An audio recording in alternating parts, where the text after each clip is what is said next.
Baby, bakit?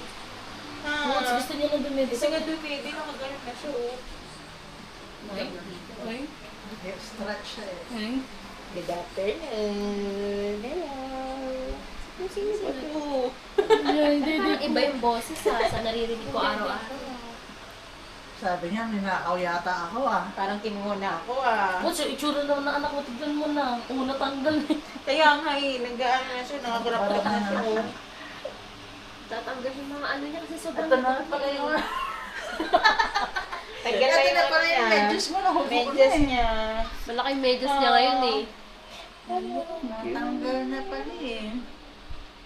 Ang puti, Buds. Ang liit ng po. Oo, ang cute, ganun. Maayo ka pa ha.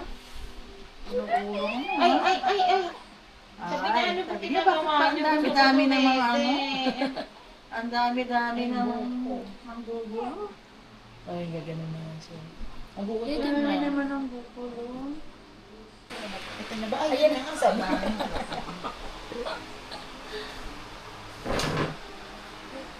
Hindi naman nakaano, ayan. Hindi, ano Teka lang kasi, tinitikman pa niya eh. Ala, lumalabas naman. Ganyan yan, Bods. Minsan niya parang nilalaro Oo, nilalaro niya. na. Hindi niya hindi niya sinusubo. Pero kapag ka na ano niya na yung tuloy-tuloy. Siyempre sabi niya, nagpa-practice pa lang ako. Teka lang ha, hindi pa masyado marunong. Teka lang hindi ko din alam. Ano ba? Nahihiya kasi siya eh. Sabi niya, teka lang pa-practice pa din ako eh. Ayan, okay na. Ayan, nakuha na ng timpla. Pwede na, Buds. Nagpa-practice pa nga Buds, pwede na, Buds. Picturean mo para may sisend siya kay ano. Ay, send nga natin to kaya. For the practice, ang person. Baka naman. Baka yan naman. Kailan kaya? Ay. Kailangan niya Kasi kailangan hindi niya naman mag-ready makita ng yung ano eh, 3 months kapag ka ano. Oo. Gusto niya naman baby. Ang blurred naman. Ang tagal mag-focus. Nadig sa mong picture tapos para send natin. Ayan na, Buds. Send ko na agad to kay Zen. Ay, Sinend agad din. sinend na.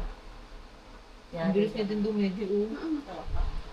Ubus niya na agad, agad? oo. 1 ounce lang inaano namin sa kanya.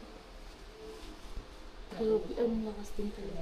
Sabi niya, siyempre 30 minutes na nga late yung extend yung Hayaan nyo tulog na. ko eh. Oo, sabi niya. Pero dyan mga 6:30 or 7. Pag-aano na naman yan. Pwede naman po. Yung talaga po kami. Pwede pa ng bebe. Diba si Nicola, yung laki mo, bebe pa rin yung bebe. Lakas pa kumain ng kanin niya. Kaya nga pag nakikita ko yun, ano eh, parang siksik yung ano niya eh. Tsaka maano siya sa sakit. Tinan mo lahat sila doon nagkasakit na siya, hindi pa rin siya nagkakasakit. So kung TV na itong baga na ito. Wala na, ubos na niya.